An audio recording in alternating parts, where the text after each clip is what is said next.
Tonight, I have so much going on in my head right now, uh, and I, I I don't even really know kind of where to go or to begin or anything like that. So I have a few things that I want to share.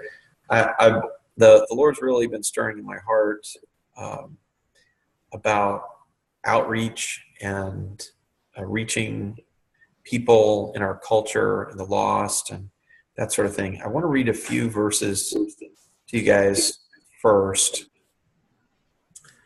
And I'm getting feedback from somebody's. John, I'm wondering if that's yours. Let's see. That, yeah, I think that's what it was. Um, let's see. All right, so take your Bibles and turn to the book of Judges. Judges chapter 2. And one of the things that I want to talk about tonight is how, it doesn't take very long to look around in our culture today, especially if you've been around for a number of years, and see something has really, really shifted. Something has dramatically changed. And so that's a big part of what I want to talk about tonight. And not in a good way, not changed in a good way, changed in a very bad way. Look at, this is Judges chapter 2. Verse 8 says, Joshua, son of Nun, the servant of the Lord, died at the age of 110. They buried him in the territory of his inheritance, in Timnath-Heres, in the hill country of Ephraim, north of Mount Gaash.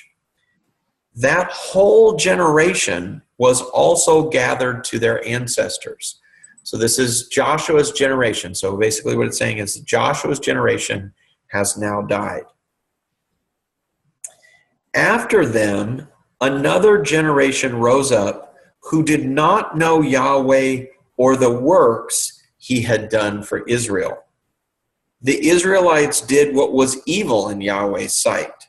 They worshiped the Baals and abandoned Yahweh, the God of their fathers, who had brought them out of Egypt. They went after other gods from the surrounding peoples and bowed down to them. They infuriated Yahweh, for they abandoned him and worshiped Baal and the Ashtoreths. So did that happen because their parents didn't teach them or something? Well, I don't know that that's the case. It certainly doesn't say that. They were instructed to, the Joshua's generation that received the law was instructed in the law. I believe it's Deuteronomy 6, if I'm not mistaken, that talks about fathers training their children. And it was one of the reasons why they would pile up stones and create monuments, was reminders where, where they crossed the Jordan, for instance, they built up a big monument of stones with the idea that when you pass by there, you're supposed to look at it and explain to your children, what does this mean? Well, this is where we crossed the Jordan, where the Lord stopped the waters and we crossed, and over here, that's where Jericho was, and talk about what God had done. And I expect this was for the most part a good generation. So I do believe that they talked about those things, but God doesn't blame the parents for failing to train their children in this passage, right? What does he blame? He blames people for themselves for going after other gods, right? But it says, though, that there arose a generation after them that did not know Yahweh or the work that he had done for Israel. So why? Well, and now, okay, so that's a good point. Let's back up here.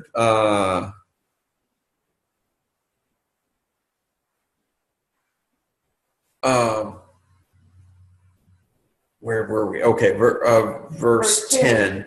That whole generation was also gathered after them. Another generation rose up who did not know Yahweh or the works he had done for Israel. So they didn't know. I find it hard to believe that their parents didn't tell them about the things that they had witnessed. And presumably we're talking about a generation, not just the next generation, but several generations later. And so they're losing the knowledge. They're not paying attention to what's being said. Eventually they probably don't believe it, but they're also being attracted to these other things around them. So it's probably a combination of the two. But it definitely doesn't blame the parents here. It doesn't say the older generation did not teach the younger generation. It just says that they didn't have the knowledge, right? So maybe you could make that implication. Turn to Ephesians. We're going to look at a couple different places in the New Testament. Ephesians chapter 4. Well, actually, I tell you what, before we go there, let's go to 1 Timothy 2.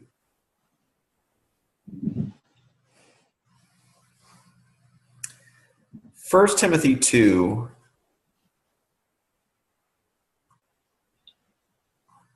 And we'll start in verse 1. Everybody there? Give me a thumbs up if you're good to go.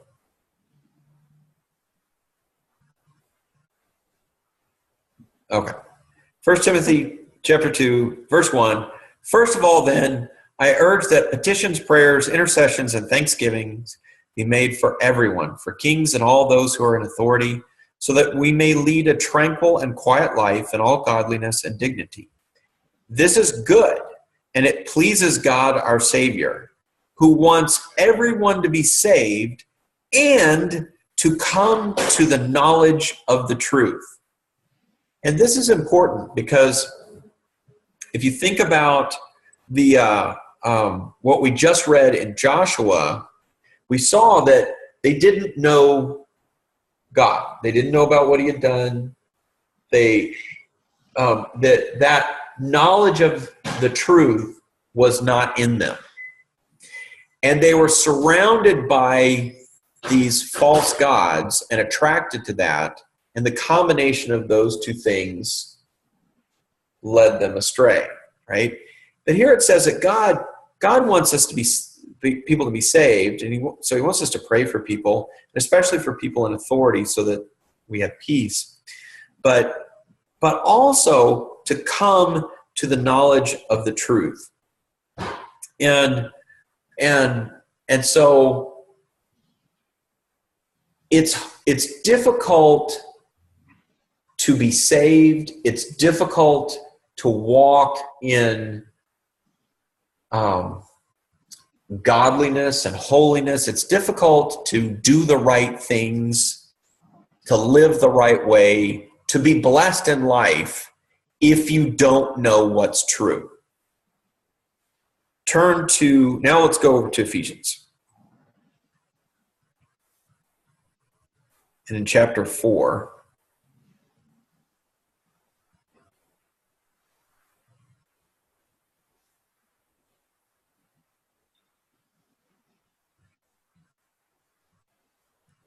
and we'll start in verse 11. It's talking about Jesus. And he personally gave some to be apostles, some prophets, some evangelists, some pastors and teachers. For, this is why he gave these things, the training of the saints in the work of ministry, to build up the body of Christ. Okay, so one little side note on this is that the purpose of ministers is not to do the work of ministry. It's to train the people to do the work of ministry. Right? I think that's an important distinction that is lost on most of Christianity today. In order to build up the body of Christ until we all reach unity in the faith and in the knowledge of God's Son, growing into a mature man with a stature measured by Christ's fullness, then we will no longer be little children, tossed by the waves and blown around by every wind of teaching, by human cunning with cleverness in the techniques of deceit, but speaking the truth in love, let us grow in every way into him who is the head, Christ. So once again, we see that maturity comes through knowledge. And you could go further with that. You could go into, you can't just have knowledge, you have to apply that knowledge as well. But at least begins with knowledge. So we saw in Judges that when we don't have knowledge, we're immature in our thinking. Well, Judges and Ephesians especially. We don't have knowledge, we're immature in our thinking, and every wind of doctrine, every false god that's out there, that it attracts our attention and distracts us away from the truth. So this is really what's happening, I believe, in our culture today. And I think the reason that we're at a point where we've seen this incredible shift, where you can go back and you can look at, for example, in the mid-2000s, leading liberals like Hillary Clinton and Barack Obama were publicly stating they were against same-sex marriage as policy. And yet, a few years later, you have this not only complete flip about same-sex marriage, but suddenly the wave going through our culture is about the normalcy of transgenderism. How did we go in a 10-year period from liberal politicians saying, well, I'm not really for same-sex marriage, to legislatures and government saying, well, if a 16-year-old boy says that he feels like he's a girl, you can't stop him from going into a girl's locker room. How did we make that shift so rapidly, right? That's the question. I think this is the answer. And it relates to what we read about the generation in Judges that grew up and didn't know and started being attracted to these other gods around them. But it took, several generations for that to occur, because by the time that happens, the generation of Joshua has died out. Basically, if you go back prior to the 1950s, the culture, our culture, certainly in America, was steeped in a biblical culture, a biblical worldview. Even if you weren't a Christian, you still had a biblical worldview. And just briefly, let me explain what I mean by worldview is the way in which you explain reality, right? It's how you explain what really is. Everything from why is everything here? Why are people here? What does it all mean? And how should I live? Right? That's a worldview informs all those things. And there's really only a basic few. I'm not going to get into that tonight. If you're interested, we've begun doing a twice a month apologetics training Zoom meeting. And the next one is next Sunday night. Just let me know later, and I'd be glad to get the code. In fact, in the messenger group, I sent the code out about a week and a half ago, but I can redo that. So that's what a worldview is, and it's the kind of thing that we're going to be talking about in those trainings. But that prior to the 1950s, thorough biblical worldview culture. Beginning in the 1960s, and there's reasons for this, why this happened, in the 1960s. It had been building to this point.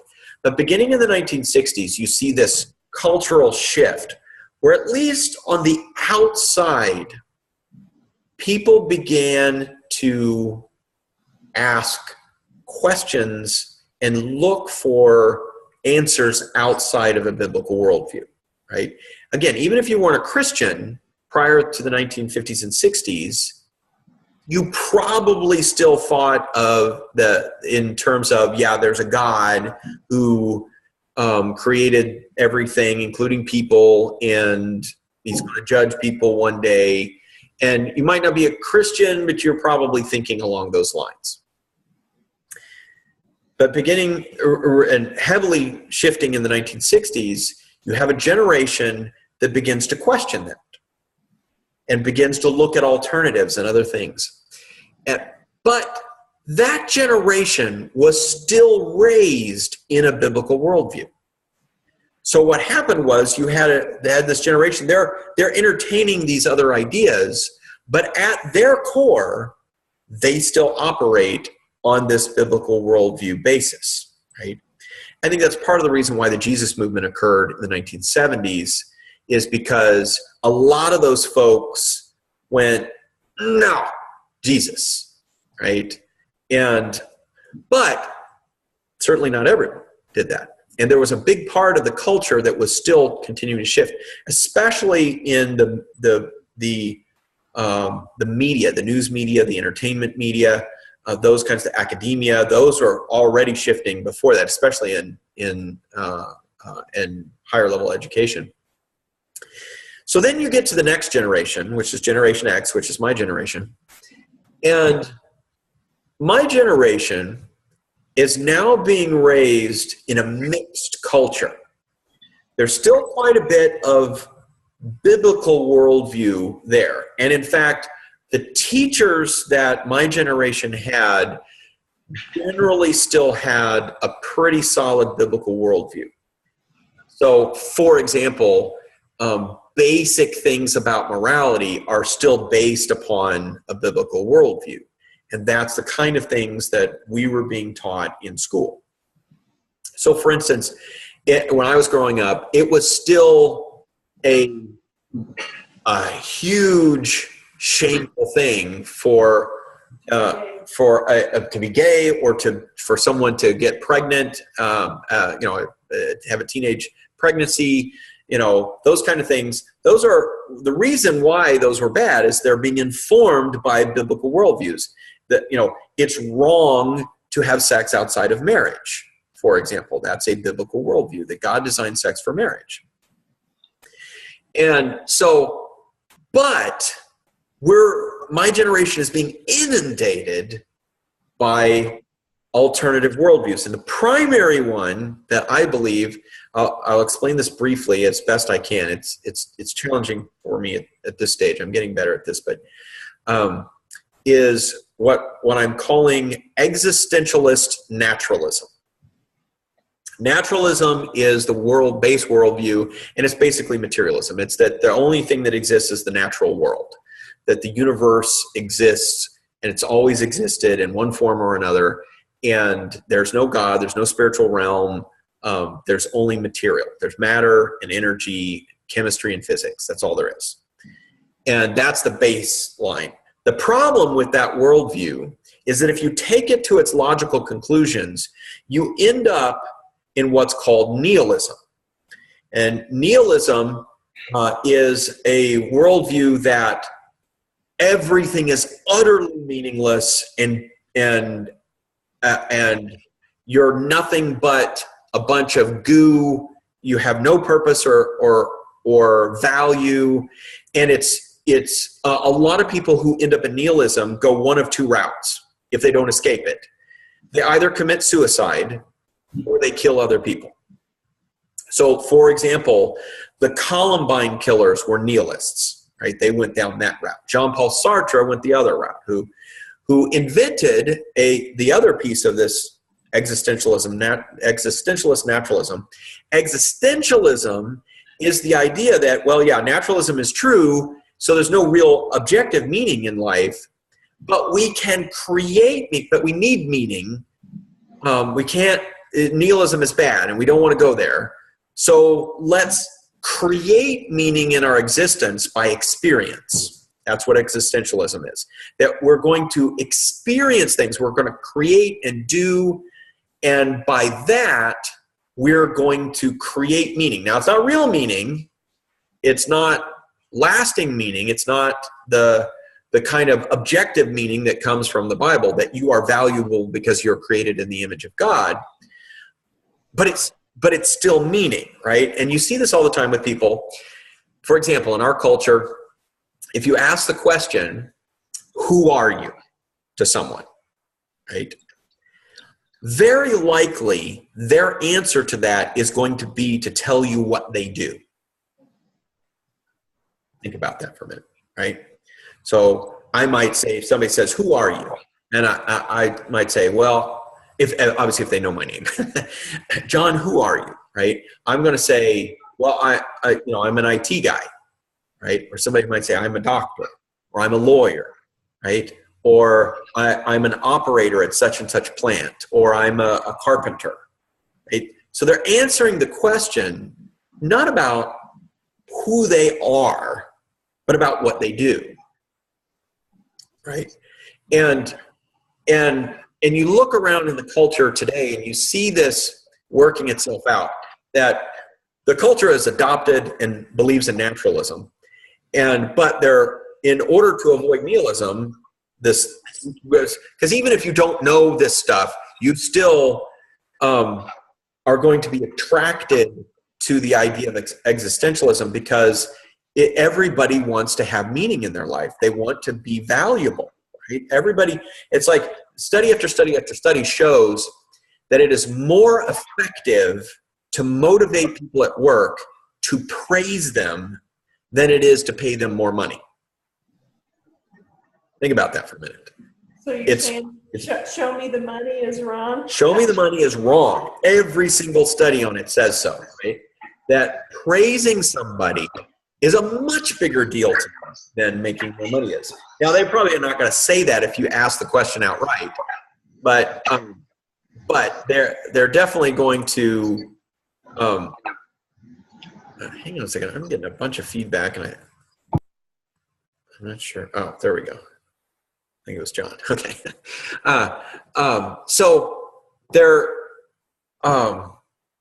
So people crave that. They need that. They need meaning in their life. They need to feel valuable. And so what existentialism says is, well, you can feel valuable if you will do things that make you feel good, right? That make you feel like you have meaning, that make you feel like you're valuable and that you have worth. If you feel that way, then you are that way, right? That's the idea. Now, it doesn't really help them. If I'm not mistaken, Sartre committed suicide. In fact, it's common for existentialist artists to commit suicide because they're thinkers and they're really thinking about these things, and they eventually figure out, oh, this really doesn't bring me meaning. There's a whole book in the Bible dedicated to this subject. Does anybody know what that book is? Ecclesiastes. Yeah, I see Dennis saying it. Ecclesiastes. And what is it Solomon says? He tried to find value in all of these different categories. And everywhere he went, he tried to do this or do that, through sex or drinking or work or, whatever, right? Gardening, all these different things. And each time he says, you know what? It's just futile. It's nothing. It's meaningless, right? And so, but it takes a Solomon or a Sartre to see that. Most people think that it's actually working. Now, if you are actually able to enter into a deeper dive with them, it would come out. No, it's not really doing that. And that's part of the reason why people search around, just like Solomon did. They'll go from this to this to this to this. They might change jobs. They might change spouses, right? They might move to a different city. They change hobbies. Eventually, they might just become cynical, right? And why are they doing this? Because they're trying to create meaning. All right, so going back to our discussion about what's happening to our culture. So my generation begins the real process of being raised on this other worldview basis, this non-biblical worldview basis, that basically says everything is relative, that nothing is really absolutely true. You're just a machine anyway. You don't really have any value, but you can create value through experience. You can create meaning through experience. And so you start seeing that in the 1980s, the me generation, they called it, right? Just going out making a bunch of money and trying to do all this stuff. It was kind of partying in the 70s and the sexual revolution of the 70s. And in the 80s, the 70s got the consequence of the sexual revolution of rampant STDs, right? And so then you go into the 80s and 90s and you have this, the idea of materialism in terms of making a lot of money and all this kind of stuff. And that doesn't fulfill people either. And eventually you have consequences from the greed of that. And that shows up in the 2000s. Anyway, so my generation is raised in that stuff. But our teachers still had a biblical worldview at the core. Now, there are a lot of other mixture going on here, but we were still, a lot of what we were taught was that biblical worldview. But at this point, it's really commingled with this other stuff now. Then the millennial generation comes along, and with the proliferation of the internet and instant gratification and instant access to all kinds of different things, good and bad, and suddenly you have a generation being raised up that is no longer being raised with any biblical worldview. And they're being raised almost completely in existentialist naturalism.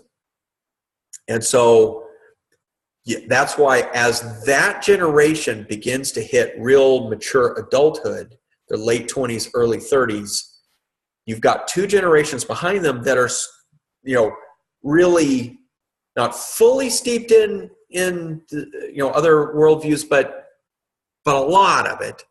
And so suddenly you have the flip. It's a tipping point where you have enough of the culture now that doesn't have the biblical worldview anymore, that suddenly it breaks loose into anything goes. Everything is okay. And more, you're seeing more of this where you've seen some things in the news lately where people who are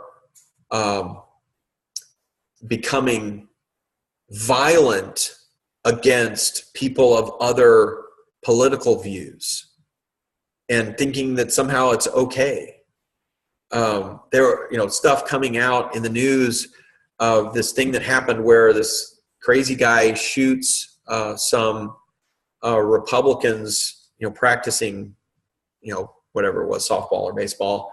And there was a whole lot of the media that didn't react to that as, wow, this is a terrible tragedy and how awful this is, but rather made political hay out of it, blamed the victims, all kinds of stuff like that. Banging a drum of violence against like people that you disagree with. Mm-hmm. So you're seeing this. Well, that's what happened in Judges. Is that you got to that point. At that time, their other god was Baal and Ashtaroth. I don't remember. I don't think it's till later that they start worshiping Molech, and Molech was really bad. Molech was the one that they sacrificed babies to. That's who the Amalekites worshipped, that God wanted wiped off the face of the earth. Is that why? That's part of why. So you see this complete shift, and we saw in Ephesians and in 1 Timothy, there's plenty of other places you can go and see the same thing. Jesus said that when you know the truth, it will make you free, right? When you have true knowledge, it makes you free. And if you have error, you're going to be in bondage. And hang on one second. I'm about to wrap up, John, and then we'll get to your question. So we've come to the place where we've gone past the tipping point. Now, what does this mean for us? I think it means two things. I think we need to really come to grips with the fact that our culture, we are now living in the generation that Judges was talking about in Judges 2:10. That we are living now with the country that we live in and the Western culture we live in has lost its biblical worldview completely. And so taking a step back, all is not lost. Jesus is still Jesus. God is still God. We still have the promises. We still have the Spirit. We have the truth.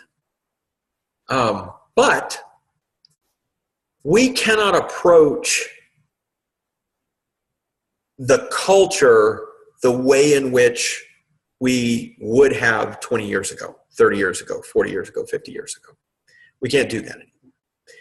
And so what that means is we have to, if we are going to reach the lost generation that we live in, we are going to have to get good at reaching them where they are.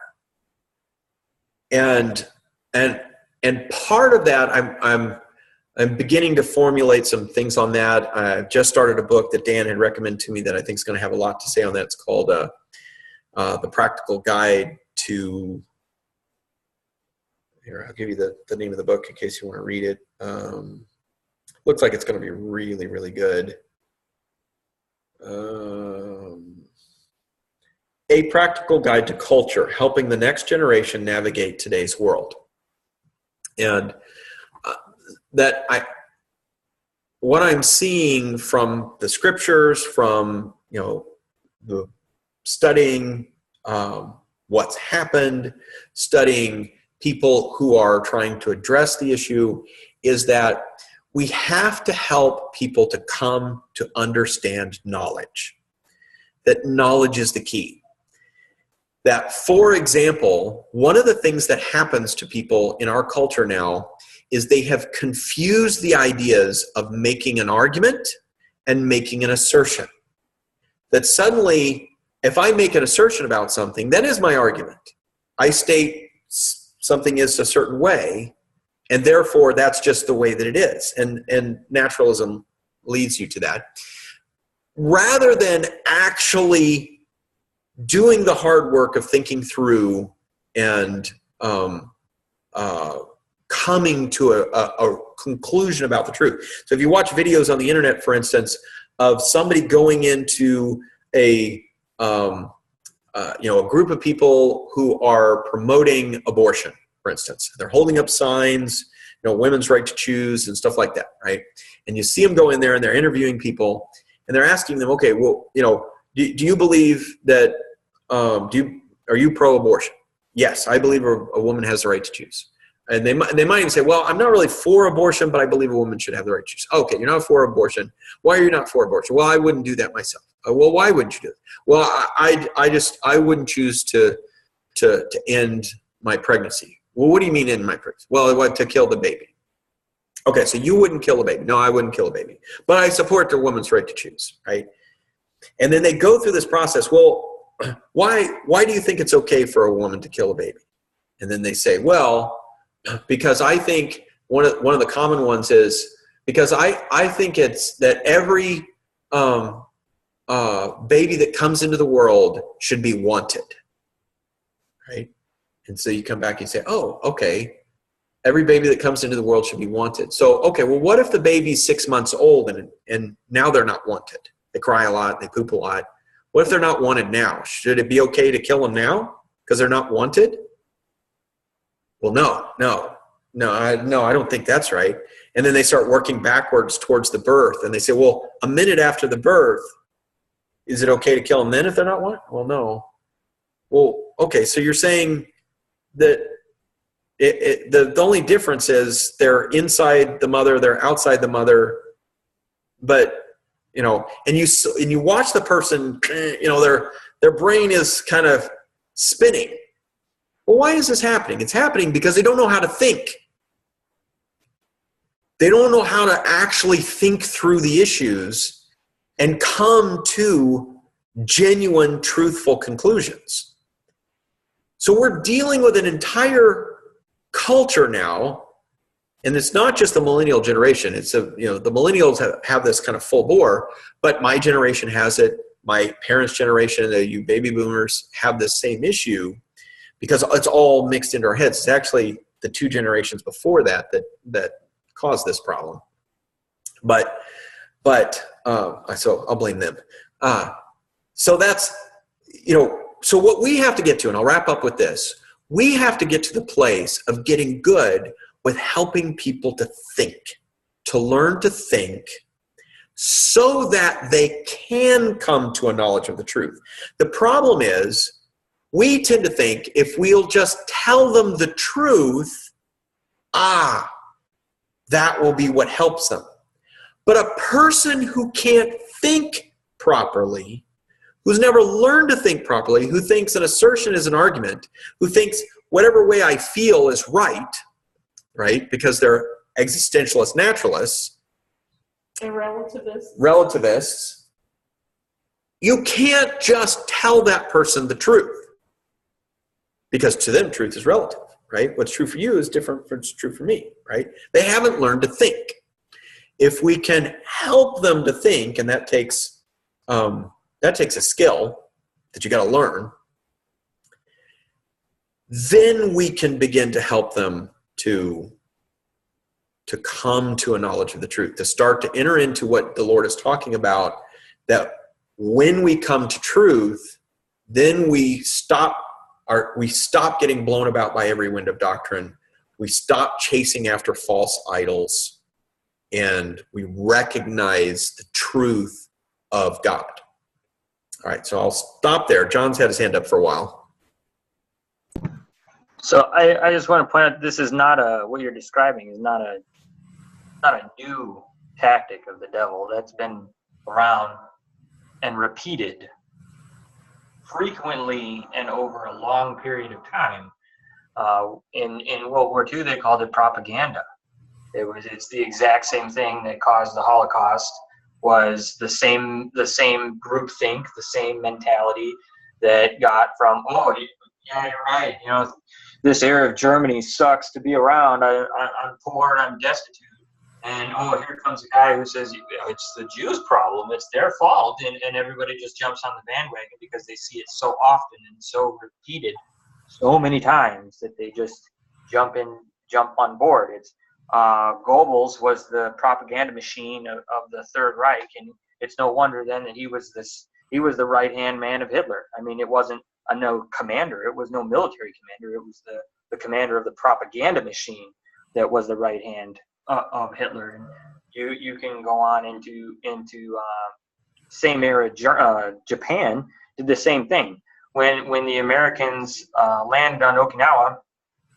A lot of the civilians that were there that weren't impressed into the Japanese army killed themselves. They threw their children off the cliffs, and then they leaped up after them because they were convinced through propaganda that Americans were 7-foot-tall cannibals and would eat them and their children, which of course is ridiculous. We wanted to give them chocolate bars, but instead they threw their children off of cliffs and they followed suit, or they hid in caves, or they blew themselves up. So the propaganda is an incredibly powerful tool that the devil uses a lot. And this is the same thing. The media spins these stories and tells you all of these things and continues to feed them into your life to convince you that they are true, that you need to feel this way, or that the guy who kills Republicans just on the baseball field is somehow justified in his actions simply because that is his beliefs. And it is, but that logic doesn't apply to everybody. It only applies to a certain train of thought. That by nature is propaganda.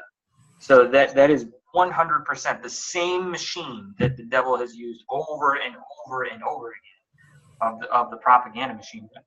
He hasn't changed. That wasn't true during Chinese dynasties to when nearly genociding an entire population to further the Chinese. It was the same all over Europe, different places. It is a very old tactic. We're losing you, John. Yeah, I noticed. I tried to wrap it up real quick. It's been all over the world. And you for a long that is a very old. Yeah, we're still losing you. That stinks. But It has been used for a long time. It's a very old tactic. yeah, it's a person who cannot think is going to be highly susceptible to propaganda. A person who's unwilling to think, who may know how, but unwilling to, for whatever reason, is highly susceptible to propaganda. Yeah, so that Carol's got her hand up. Well, I absolutely love this subject because I think it's giving us tools to use. Because I went to school in the 50s, grammar school. We even went to somebody's house during the day for religious training. I went to public school, and they had that then. And of course, you've seen how prayer got out of the schools and da-da. I was listening to a radio program one day, and this guy was talking about the influence of gays. And I had kept this little piece of paper because I thought it was really interesting. There's 243 million people in the United States. 2 million are gay. That's a very small percentage. However, on our television, 40% of the characters are influenced or influence us or try to influence us in that gay lifestyle. So everybody thinks there's this huge amount of gay people because of the influence of the media or television, Hollywood, whatever. And so I know that the media is not a godly organization, and I know that they're just trying to slam all this stuff on us. And so we have to be wise. But I really love this subject, John, and I really want to join your Sunday evening apologetics class, whatever you want to call it, because it gives us tools to use in our everyday conversation. Because we cannot quote the Bible. They don't believe in it. Yeah. Yeah. You can't do that. You got to go around, under and under and under, over and around. But thank you so much for bringing this up. You're welcome. And in the stuff we're going to do on the Sunday night classes, what we're going to learn to do. We're going to learn to recognize things. We're going to learn tactics to communicate. But the idea is we're going to learn how to reach this generation, this lost generation, right? We're going to learn how to do that. We're going to learn how to take people that are in reality confused and they are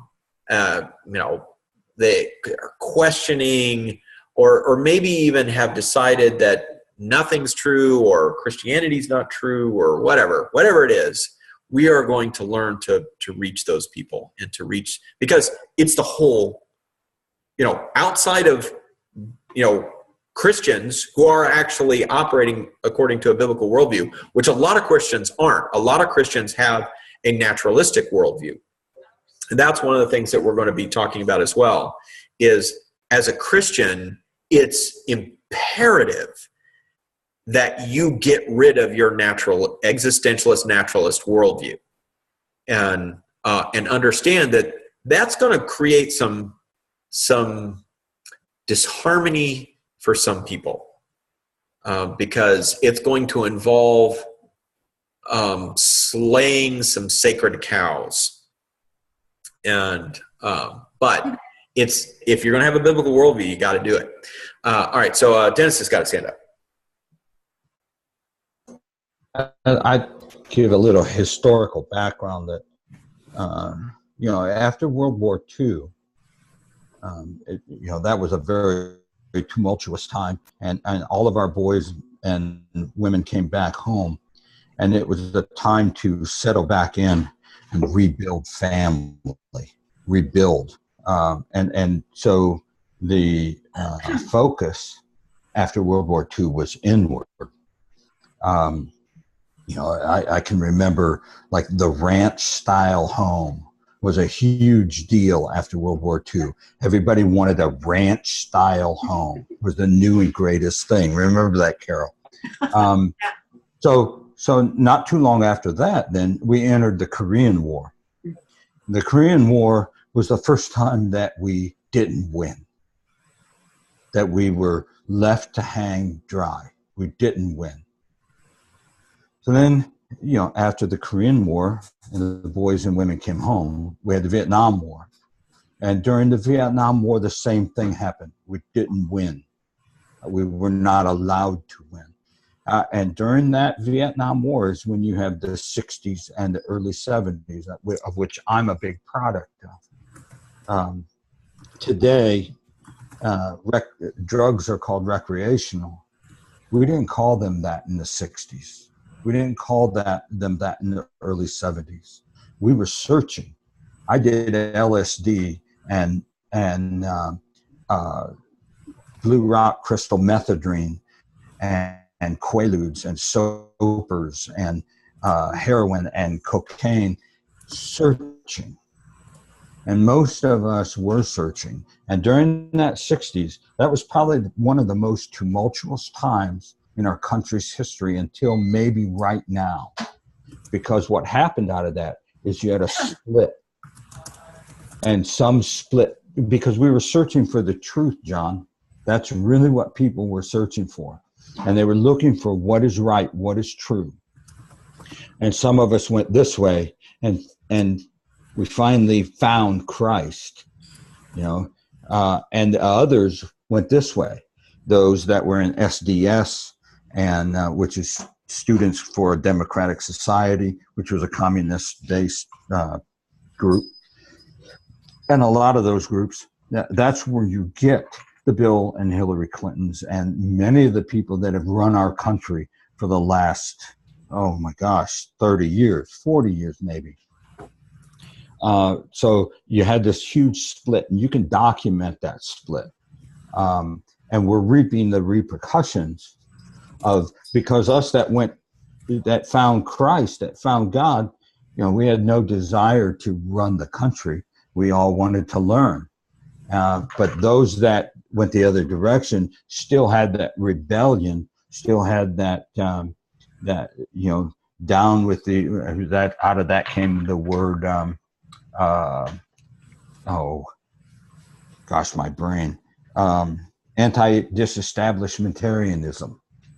That came out of the 60s. They were so against the establishment that we're going to swing that pendulum way off to the other side. I don't know exactly how that all fits in, John, and how that plays with the growth of existential, that word. But it definitely did. Yeah, the drug movement of the 60s was very different. It's why you had a lot more psychedelic drugs as opposed to opiates. The drugs beginning, mid to late 70s, it shifted to people were taking uppers, downers, cocaine, heroin, marijuana, things that were mood changers rather than mind altering. The mind altering drugs in the 60s was exactly what you said was the idea was to trying to experience a different reality. And you can experience a different reality with mind altering drugs. That helps a lot. May not be a good alternate reality. That makes a lot of sense of things, Dennis, that those wars too, the youth saw them, began to see them as unjust, and the people that were pulling the strings as, that they were bad, that there was something bad going on, and so they started, I think they started rebelling. Yeah, I mean, all war is bad. There's no such thing as a good war, but those two particular wars, and maybe some of the ones that we've been in lately, have been so unjust and fought unjustly, because we have sacrificed treasure, and that treasure being blood, not money. We have sacrificed treasure. For what? For what reason? But anyway, that's just another part of the whole evil. But anyway, I'll shut up. I'll stop talking because I'll get on a soapbox there. It kind of seems like everything kind of blended together for them, where they, the people that were older than them, that were their parents' age, were the people that were perpetrating these kind of things, and them, and maybe like everything of them, they began to kind of question, which would include maybe even, biblical things. But they did. But this is the point that I wanted to make tonight. The real take-home point is that we have reached a tipping point. Yes. Because even Hillary Clinton in the mid-2000s, on record, was against same-sex marriage. Don't you think, though, she was just saying that because she thought she was gauging what people wanted to hear? But think about what you're saying. Okay, she realized that people didn't. Okay. Yeah, that we've reached a tipping point where suddenly it became okay. Yeah, I remember I was reading these articles that were talking about how in just a few years period of time, polls were showing, went from like 70 some odd, 80% of the population being against same-sex marriage being legalized to some drastically different, like much lower percentage being against that. I think I would call it that the mid to late 60s and early 70s were the thunder, and the mid 2000, like from 2010 on, was the lightning of the perfect storm. Yeah. John's got his hand up. Two pieces of information to throw out there. When I left Europe in 2013, 2014, something like that. And when we left Germany, there was a recent German article that had been ran. So the reason that I'm going to wrap this, I'll connect it to what you were saying before, John. But all of the churches in Germany, if you go and you look at a German village or a German town, they are built the way that it was designed to be, that early Christianity designed towns. The church was the center. It was the tallest building in the town, and it's the center of the town. You go to Notre Dame, and you see this giant cathedral. You go to Cologne, you see a giant cathedral. You go to a little itty bitty town, you still see a huge stone church, and everybody goes there on Sundays. And one of the things that was interesting about this article was that for the longest time, Germany didn't have a religious tax. And then about 10 years ago, Germany instituted a religious tax. And you had to pay a tax based on your faith. So if you were Lutheran, you paid the Lutheran's tax, whatever that was. If you were Catholic, you paid the Catholic tax, so on and so forth. And the reason was because tithings to the church are what maintained those churches. Well, these are 800, 1,000-year-old churches, and they have to be repaired and maintained. And stonemasonry isn't cheap, so these tithings were no longer supporting the churches. So because attendance was down, And when I left, they were talking about expanding the tax to every citizen in Germany. And there was a big hullabaloo about it because the non-Christian citizens didn't want to pay the tax for the churches. And the reason was because in certain states in Germany, like Germany has states just like the U.S., there's Bavaria, there's Rhineland, there's different ones. There were some states, and it was something to the effect of roughly 50% of the states in Germany. No one under the age of 25 believed in Christianity anymore. No one in the whole state believed in Christianity, in God and Christ, under the age of 25. So I don't think this is an isolated occurrence. This is a global occurrence. The other thing about, and I have to speak for my generation. I'm on the front end of the millennials, so I'm young 30s. At least I can champion a couple of us, right?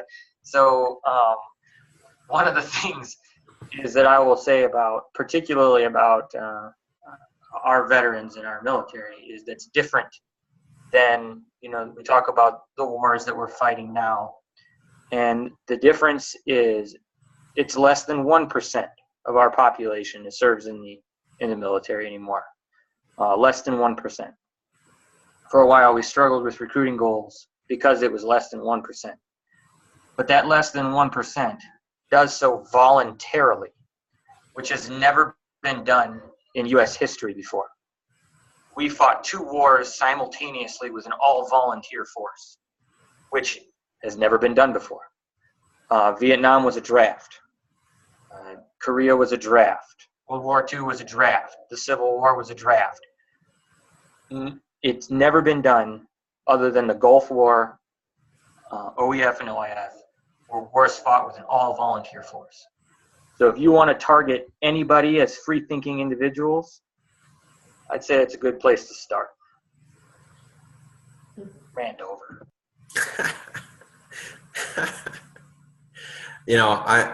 My experience is that quite a few military people that I know are Christians.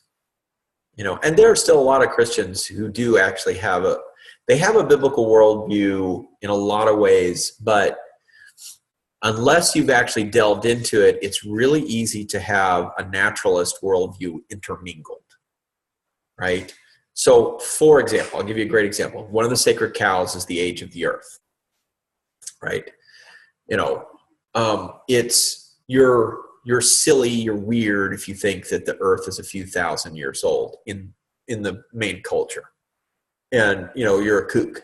You're like a flat earther. Even a lot of Christians are like that. Even a lot of Christians will view things that way. Your brother got treated that way at the First Baptist Church here in town. Yeah. So the truth is, it is not possible to know how old the earth is. That's not possible. It's not possible. I don't care who. You mean by scientific means? By any means. It is not possible. Well, what about the Bible? It kind of tells us how old the earth is. An eyewitness that you trust can tell you how things are, right? So that's why I believe the earth is only a few thousand years old, is because that's basically what the Bible says.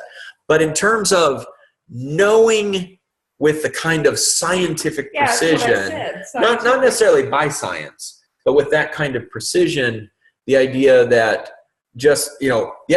I can take measurements of this table here and discover what material it's made out of.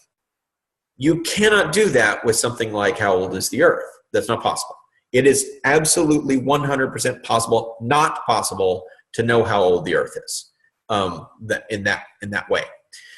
So with that in mind, what you believe about the age of the earth will largely be due to what worldview you have accepted about it. And if you have accepted an atheist worldview, which naturalism is an atheist worldview, then you may not be an atheist, but the worldview of atheism and naturalism informs you that the earth has to be very, very old, right? And so and it claims that scientifically it's a fact that they have proven that it is. well, they make that assertion, but it's not. Yes, that's what they say. Yeah, I'm just there's saying no- that's the propaganda that There's no John said. facts about That's the the age of the earth. I said that's what they say, though, that it's a fact, that it's scientifically proven, which is what John Hickman was talking about, because he talks about the propaganda being how people are brainwashed. Right. into- Yeah, that's a good thing about. Yeah, that's a good example of propaganda. But anyway, that is one example of how a biblical worldview is going to say, well, pretty much God says, he gives a timeline, he gives people's ages, and if you count up that timeline, those ages, it's about 6,000 years. And so are we going to trust that witness, or are we going to allow a naturalism propaganda to inform what we think about that, right? And that's one of those sacred cows. John Silent's got his hand up. It is a little bit off topic, but it deals with the evolution, creation, and then how old is the Earth factor. Is like they use the theory of evolution and they put it in science. And I understand why we have chemistry, because we need people knowledgeable with chemicals and physics. But why is evolution taught as a science? Should it not be taught as a history? As a theory of history, because it's not a science and it doesn't further science any. And that's basically been my argument against, Well, that's not exactly the case. There's the historical aspect of evolution, and then there's the science aspect of evolution, right? So they're going to say that it's sort of like plate tectonics, right? That there's a historical aspect to that, making the claim that, these plates were, there was a Pangea and they've all kind of moved away, and, all this kind of stuff, and mountains are created by these plates coming together and pushing up on each other. There's some, the reason that mountain range is there is because these two plates pushed up against each other. That's history, right? The science is, how does that occur, right? So the science of evolution is, how does evolution occur, right? The actual mechanisms themselves, that's the science. And let's get back to what you originally said. There's absolutely no way of proving that. Well, that's the thing, is that the history part. It's all theory, and the only thing you really should be teaching is the history of it, because you can study evolution all your life, but how are you going to contribute to society compared to a physicist or somebody who's a aerospace scientist or a chemist? Or that's why we teach the sciences. Well, a friend of ours. I do not get way off. I tell you what, because I've been recording it, and I kind of want to wrap up the recording. Does anybody else have anything they want to say about the teaching before we continue on with our discussion? Okay, let me stop the recording.